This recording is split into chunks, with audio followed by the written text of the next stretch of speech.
It is now 20 years since the Bali bombings. Joining us live from Coogee is the Prime Minister Anthony Albanese. Prime Minister, good morning to you. Appreciate your time on what is a very, very sombre day. How do you reflect on a day like today?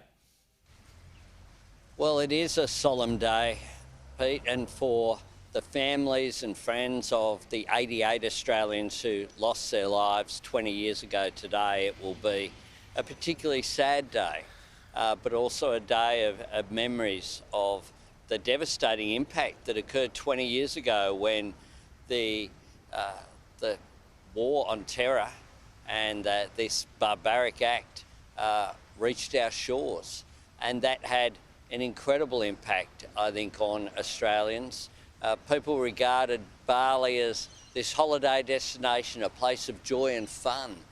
And to think that family holidays and holidays of teams like the Coogee Dolphins celebrating their end of season was disrupted with murder and mayhem in this atrocity, I think shocked Australians and still shocks us today. Everyone remembers what they were doing, Prime Minister. What sticks with you? What were you doing at the time? What sticks with me was the impact on the Dulwich Newdown Basketball Club. Were up there on an end-of-season trip and people lost their lives, including the youngest victim. Debbie and Abby Borgia were a mum travelling with a young daughter on an end-of-season trip. And today we still, of course, commemorate Debbie and Abby Borgia through a community centre that's named after them in Marrickville.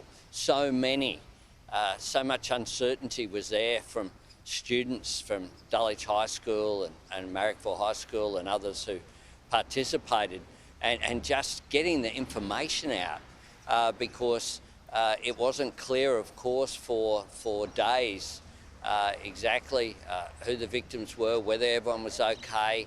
The communications were so uncertain.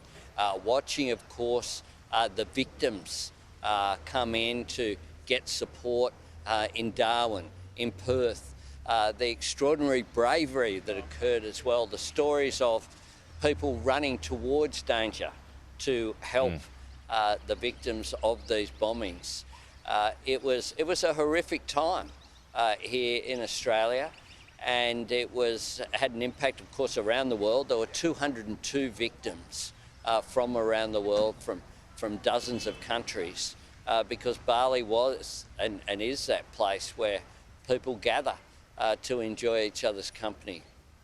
You did point to the war on terror and when it finally reached Australia. How much did that particular attack, and we should remember that there were attacks at the time, not long after that as well, how did that change our national security to get to where it is today?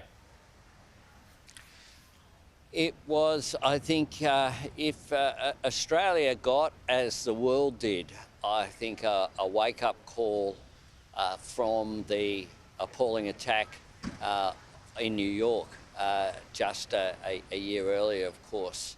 And that, I think, shocked the whole world. I remember staying up at night watching that live as the planes hit the plane hit the second tower, and then the further attacks on the Pentagon.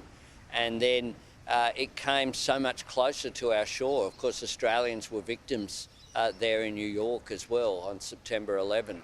But then for it to occur in Bali meant that since that day there's been a bipartisan commitment to ensure that we do whatever we can to keep Australians safe. The increased support for our national security agencies, the increased support for intelligence agencies like ASIO, the work of ACIS, the work of the Office of National Intelligence, the work of the AFP, the work of our Defence Forces and personnel, all united to keep us safe, and a recognition that tragically in today's uncertain world, we do need to make sure that we are vigilant, and from that day, the level of security, I think, really stepped up.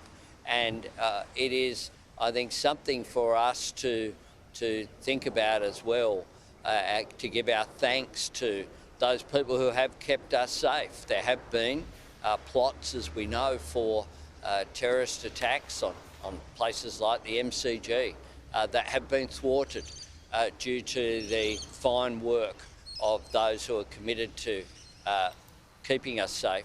So today is a day as well to thank the authorities and to recognise their ongoing work. War is an ever-present, as we all know. Now it's in Ukraine. You had a conversation with Volodymyr Zelensky last night. What was discussed, Prime Minister, and what did you commit to?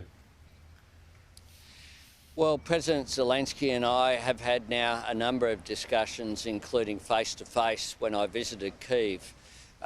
Firstly, I expressed our condolences on behalf of the Australian people for the loss of innocent people who've been victims to the appalling targeting of civilians in Kyiv and other cities around Ukraine over the last 48 hours. President Zelensky put forward a range of requests that we'll consider. We are, of course, the largest non-NATO contributor to support the defence of Ukraine. We understand, as do other democratic nations, that the struggle of the people of Ukraine, led so ably, courageously and indeed with inspiration by President Zelensky, are fighting not just for their own national sovereignty, they're fighting for the international rule of law. They're fighting for United Nations processes. They're fighting for the rights of every country to regard its borders as sovereign. They're fighting for human rights and for decency. These actions of Vladimir Putin are just appalling, are against the international law and are against basic humanity. This targeting of civilians is again a reminder of the extent to which Vladimir Putin is prepared to go. Australia stands with the people of Ukraine, and we will be giving further support, and we'll give consideration to the requests and make an announcement at an appropriate time. OK, well, one of those options being considered is military personnel. Will you send military personnel to train troops outside Ukraine? We'll give consideration to that. We're in discussions with the Department of Defence, and I've spoken, of course, to Richard Marles, the Defence Minister. We had a National Security Committee meeting yesterday, and we will, after I've had the personal discussion with President Zelensky, we'll always do whatever we can to provide support to the people of Ukraine. And I'm pleased that this has been a bipartisan commitment that we have made. A sombre morning on a few different fronts. Anthony Albanese, the Prime Minister, thank you so much for sharing some of your time with us. We'll talk to you again soon.